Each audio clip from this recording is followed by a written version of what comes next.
In this video, we are going to talk about the Dialectical Behavior Therapy, or DBT Skills training module that is devoted to developing interpersonal effectiveness skills.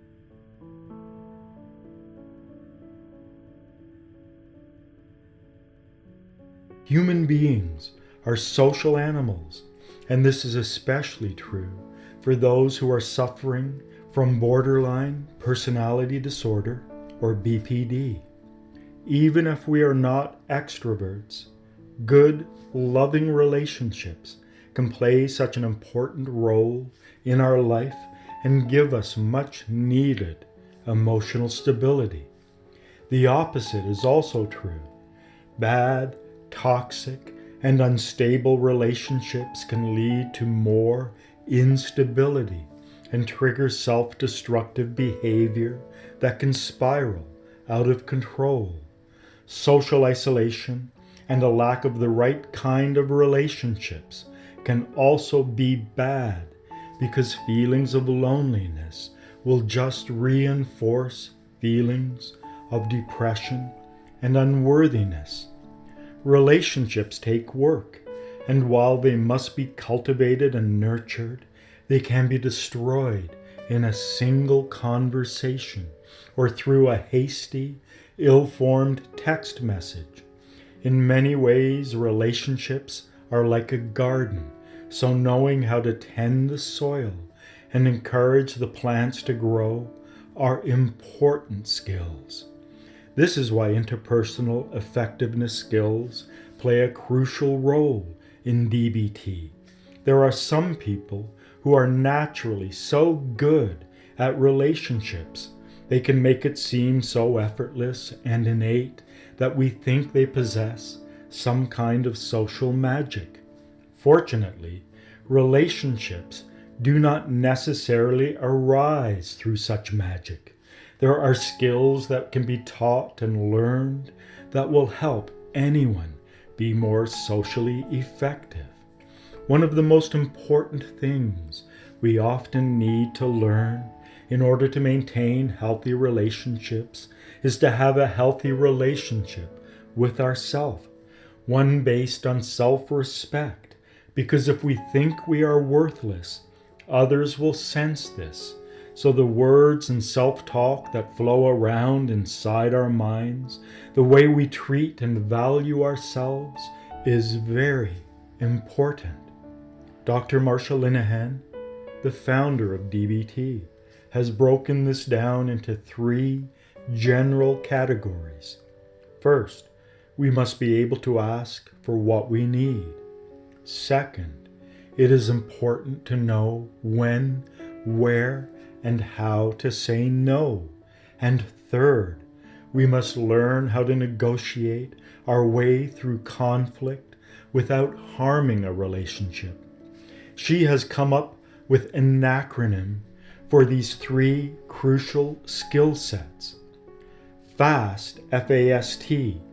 FAST skills are designed to help us learn how to act and make choices within relationships that build our self-respect. These involve becoming aware of our own priorities, goals, and values, and then holding firm to these in our relationships with others so that we do not get abused and misused. Give skills teach us healthy ways to focus on others. They help us to treat others the way we want to be treated, by showing interest, care, and respect, and by learning to validate others.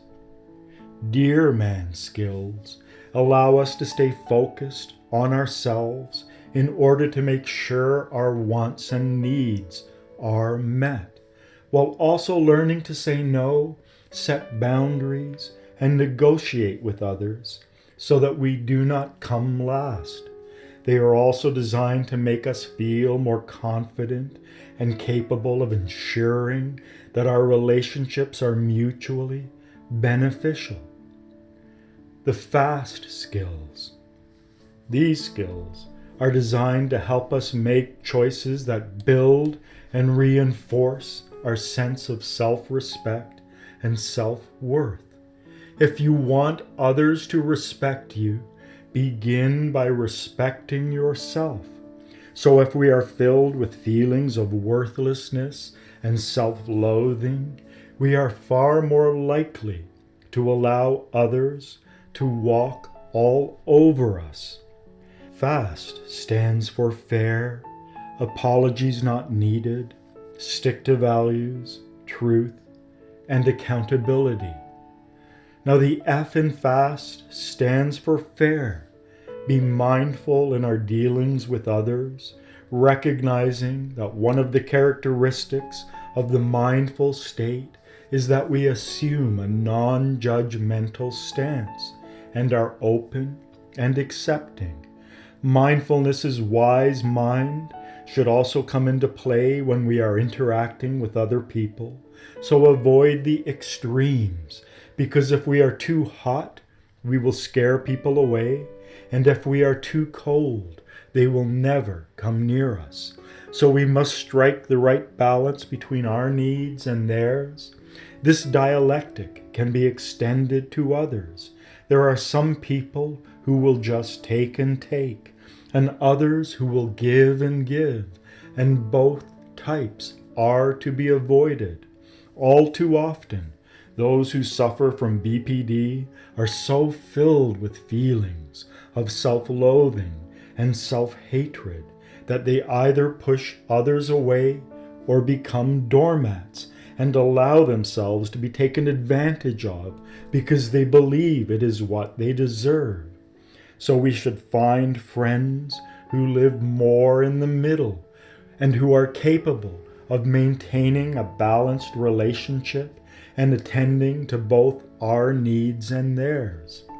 Another key, one we have mentioned before, is to learn to respond to others, especially in close relationships, rather than blindly reacting. Some people do not listen to what we are saying because they are formulating their response and waiting for an opportune moment to take over the conversation. Others only listen and never speak up. So we must strive to live between the extremes. The A of FAST stands for apologies not needed. Some people apologize when another person bumps into them. It is their default position. They apologize for their behavior and point of view and adopt the poise of a martyr, suffering for things that they do, suffering for things that they do not do, and even suffering because of imaginary slights. We all have a right to exist.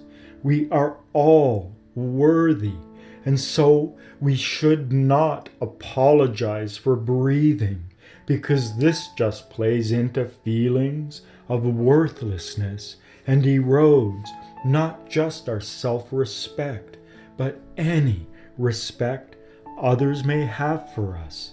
So we should never apologize for being who we are or for things that are beyond our control. Now, this is not the same as saying never apologize for anything. If we do something wrong and hurt someone else, we should apologize. But we do not apologize for the weather, our background, our opinions, because we respect ourselves. The S in FAST stands for stick to values. Some people are so insecure when dealing with others that they allow themselves to be used and abused. This will just reinforce feelings of worthlessness and self-hatred. However, when we become aware of our values and goals and what is really important to us at a deeper level and stick to these, we will become more grounded and self-respecting. Our values are like the roots of a tree, and so when the wind blows, the tree can sway, this way and that, but as long as it remains rooted, it will not fly away.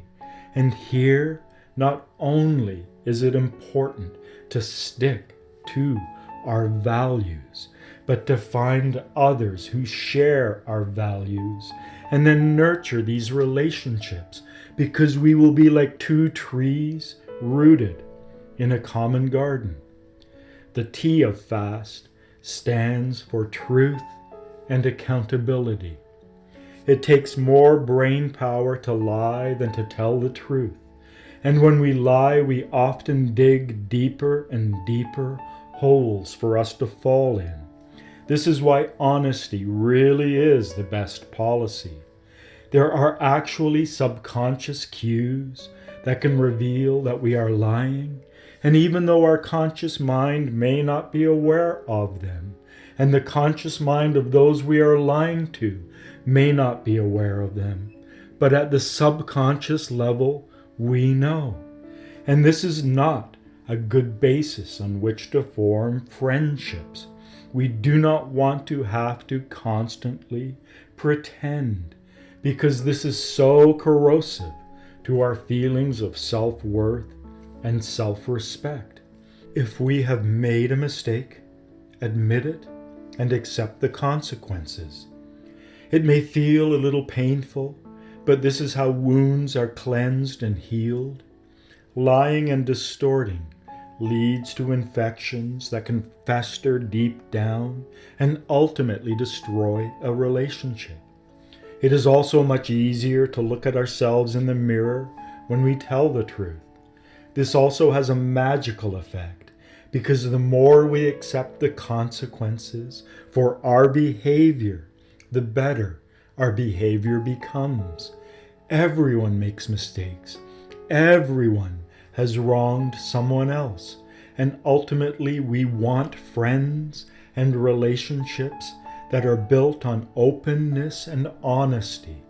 And the way to do that is to be open and honest. We now come to the give skills. These skills are designed to get us to focus on others and find that dialectical sweet spot where we balance our own needs and desires with their needs and desires, especially with friends, family, and partners. This is one of the keys to developing healthy relationships that are grounded in mutual respect, because we validate both ourselves and those we interact with. If we behave like a doormat, we will just attract people who will walk all over us. And if we walk all over people, we will only ever attract doormats. Whereas if we focus on mutuality, on giving and receiving, and making sure our needs are fulfilled while helping others fulfill theirs, our ability to attract the right people into our life will increase. And so when FAST skills, that is, fair, apologies not needed, stick to values, truth and accountability, are dialectically balanced with give skills, healthy, affirming relationships are sure to follow. Give stands for genuine, interested, validate, and easy manner. So the G of give stands for genuine. People generally recoil from insecure people. We can sense, especially at nonverbal subconscious levels, when people are being fake, and instinctively keep away from them unless we are so broken and needful or so manipulative that we try to use them. This is why it is important to be honest, sincere, and genuine, because no one likes phonies. We can build a life if we act and pretend to be something that we are not, but it will not have solid foundations and will be like a house of cards that can easily be knocked down in the right wind. And if we build a relationship by acting, we will have to maintain that act to keep it going. And it takes far more energy to pretend than it does to be real. But when we build it on a solid foundation, when we are real and genuine with others, when we both value ourselves and them, we will bring incredible stability to our life and our relationships, and they will become fruitful. And it is far easier to get others to treat us with respect when we treat them with respect and demonstrate the way we want them to behave with us by behaving this way with them. And we do this by being honest, genuine, and sincere. If we want to attract a real friend, we must be a real friend. The I of give stands for interested. One problem we make when communicating with others is talking too much about ourselves, especially when we feel broken and confused. Unfortunately, this is a poor way to make friends and connect with other people. We may feel broken and hurting inside and attempt to reach out to others in order to feel a little less lonely and a little less isolated. But unless we try to connect with the other person and take time to listen to them and show interest in them, our efforts will most likely fail. This is why it is important to consciously learn to focus on them, to actively listen to what they are saying and reword what they said in order to demonstrate we were paying attention. We can even practice this at a subconscious level by engaging in certain forms of nonverbal behavior, such as making appropriate eye contact, subtly mimicking their movements, so that if they move an arm, we move a hand in a similar way, and demonstrate to their subconscious mind that we are listening and paying attention to them at a deeper level. It also helps to learn how to consciously control our movements so that we sit or stand in an open and relaxed manner, smile a lot, especially when it is appropriate, and project warmth and friendliness. Furtive eye movements and wooden and unwieldy posture, inappropriate eye contact and forced smiles send a subconscious signal of awkwardness and discomfort. Rapport is a skill, and like all skills, it can be practiced, and through practice, we master it. And when we develop rapport with others by showing interest in them, not just through our words and conversation, but through our manner and behavior, through showing both verbal and non-verbal interest, others will magically warm to us. The V in give stands for validate. Validation is an act of non-judgmental mindfulness.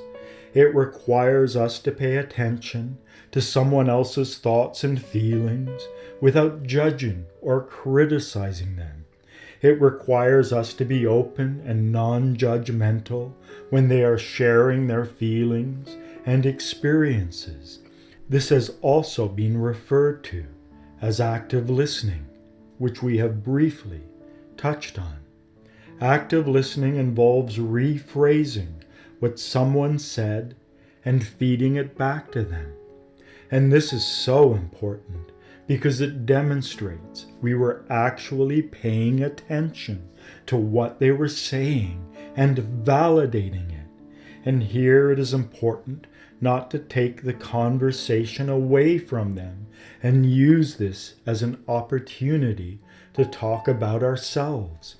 Of course, it is important to remember that friendships should be built on mutuality, and it should not be about us or them, but us and them. If we make it too much about them, they may wonder what we are selling, or else treat us like a doormat. Also keep in mind that validating is not necessarily about fixing. This is a fundamental problem men have when talking with women. A woman talks about how nasty her boss was at work, and the man makes suggestions on how to fix it. But more often than not, she is not looking for a solution, but simply to have her feelings validated. Alternately, a man often talks about a particular problem not because he wants to be told how to solve it, but just to be encouraged that he already has all of the skills he needs to solve it and to trust that inner wisdom. The E of give stands for easy manner. If we go to a coffee shop or some place where friends meet and watch how they interact with each other on a non-verbal level, we will notice that good friends almost seem to dance with each other at the non-verbal level. One gently moves forward as the other moves back. One speaks and the other smiles. One says something and the other opens their eyes wider, not only smiling with their lips, but smiling with their eyes. They demonstrate a relaxed, easy confidence when they are with each other, and the non-verbal flow moves back and forth. They do not hold their bodies rigid or make too little or too much eye contact or keep their arms and legs tightly crossed, but have an easy manner. This brings us to the next skill set, using the acronym Dear Man. So far, we have discussed fast skills and the need to develop interpersonal skills that reinforce our sense of self-worth and self-respect using an acronym. For fair, apologies not needed, stick to values, truth, and accountability.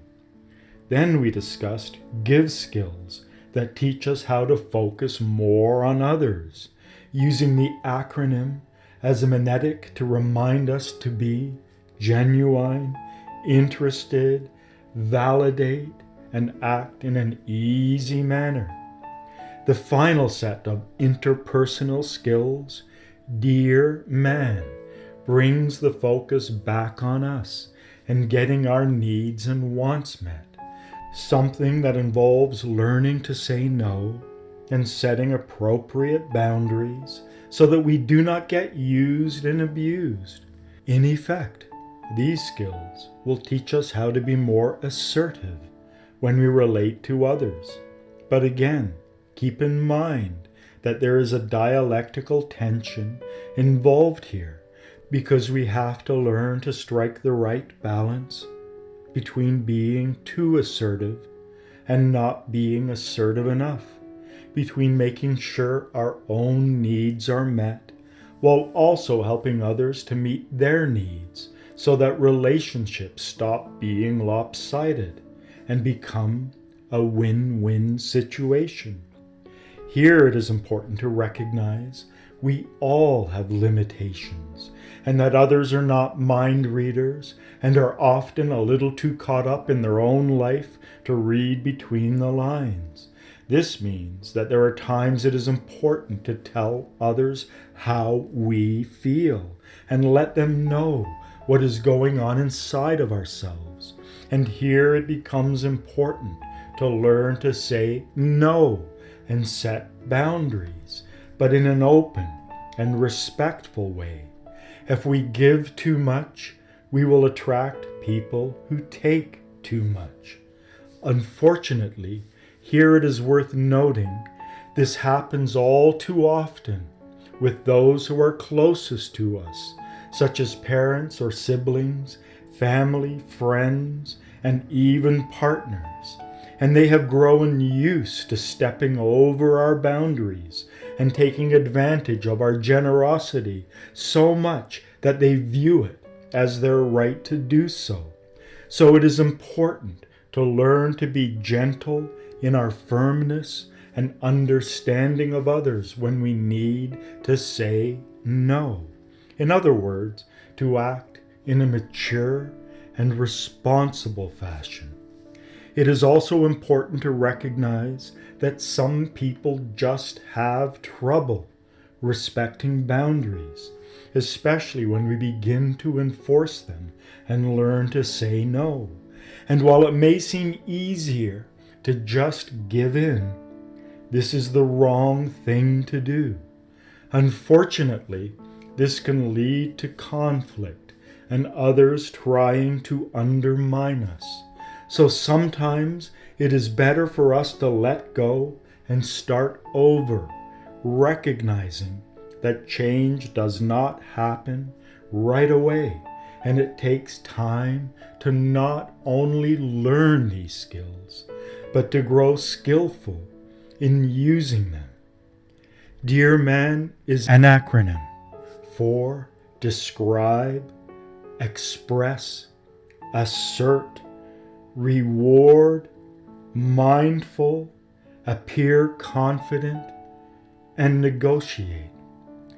The D of Dear Man stands for describe.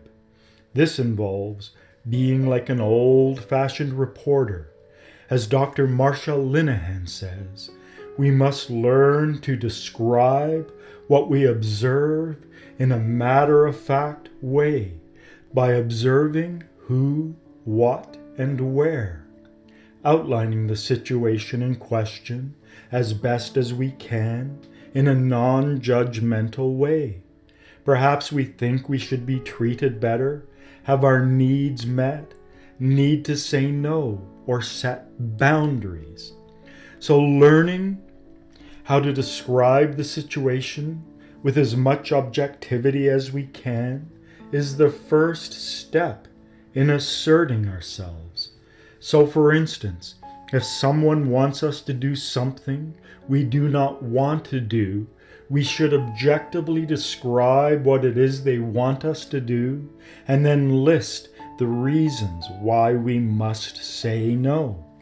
Perhaps someone wants us to do them a favor, but if we do, it will prevent us from doing something that we want to do.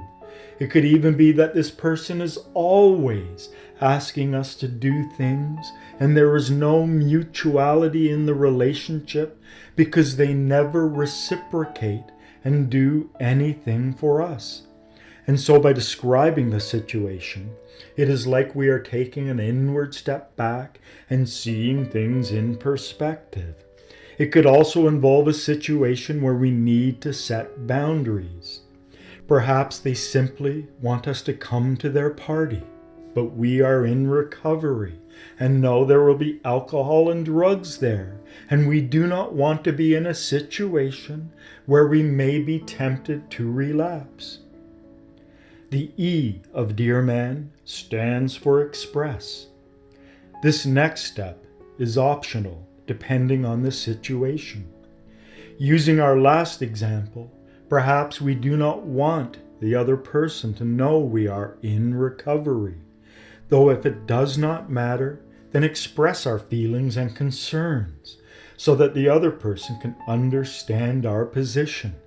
And here, it is also important to recognize that certain people will glibly counter our objections and attempt to use our words against us.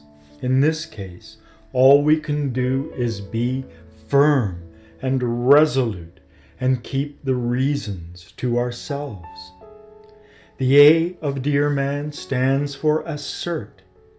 It is important for us to have a goal and know what it is we want.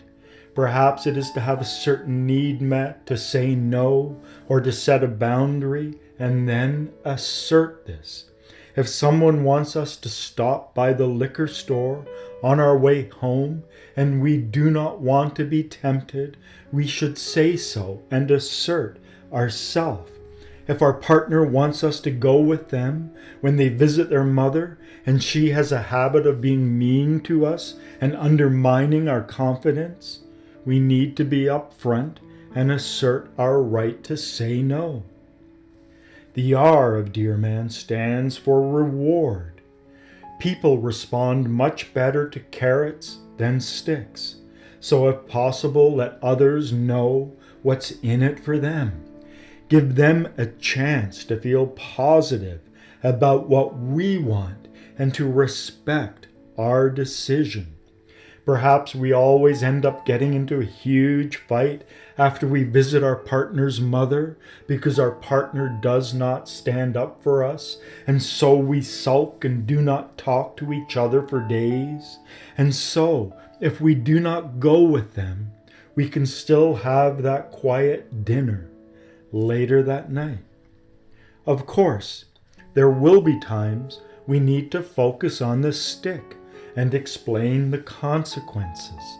If someone asks us for money and we had to bug them over and over the last time they borrowed money from us, then remind them.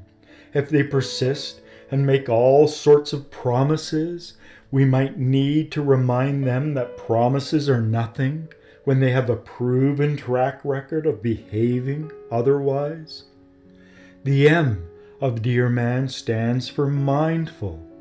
Sometimes it is necessary to remain mindful of our goal, whether it is to say no, set a boundary, or fulfill a need, and then hold firm. This has been described as the broken record approach, because in the days of vinyl, sometimes a song would get stuck in one groove and loop over and over.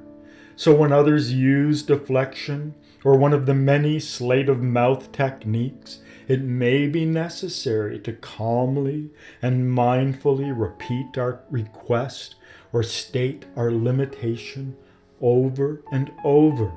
No, I will not go to your mother's because she is mean to me. No, I will not go to your mother's because she is mean to me.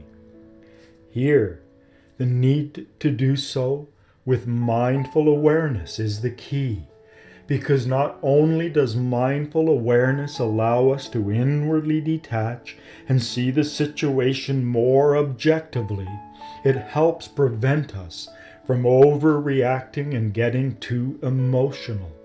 It also allows us to be more aware of what the other person is doing so that we do not get tricked or worn down because we are mindfully holding on to our own goal. The final A of Dear Man stands for appear confident. It is important to stay in control and not reveal any weakness or hesitancy. If we get angry or appear unsure or as if we will crack under pressure, this gives the other person something they can use against us. Certain people will even deliberately attempt to rattle us and throw us off balance. So learning how to act confidently and appear in control is very important. And even if we do not feel this way on the inside, it will really help if we have an assertive tone in our voice and stand in a confident pose, make eye contact, and move in a calm and deliberate manner, so that subconsciously and at the non-verbal level, we project a certain aura. Now keep in mind that this may require skill and practice, and doing such things as role-playing with a friend beforehand so that we can strike the right pose. The final N in Dear Man stands for negotiate. Sometimes the only way forward is to recognize that there is a dialectical trade-off between getting our needs met and the other person getting their needs met. And rather than hitting an impasse, we may have to negotiate and find some sort of middle position. Sometimes learning how to actively listen and then turning it back on the other person is all it takes, Perhaps saying something like, "This is what I need from this situation and this is what you need. So how can we strike a compromise so that we both get something?" Learning how to access the mindfulness skill of wise mind can also really help in this situation, because it will allow us to step back, gain perspective, and see the situation as non-judgmentally as we can. We might even have to do something for them now in exchange for them doing something for us later. And if they ultimately renege on the deal, remind them of this the next time we are in a similar situation and clearly describe the consequences of their behavior. Using a previous example, perhaps saying that we will go and visit their mother, but only if they stand up for us and are ready to walk out and end the visit if she refuses to stop misbehaving.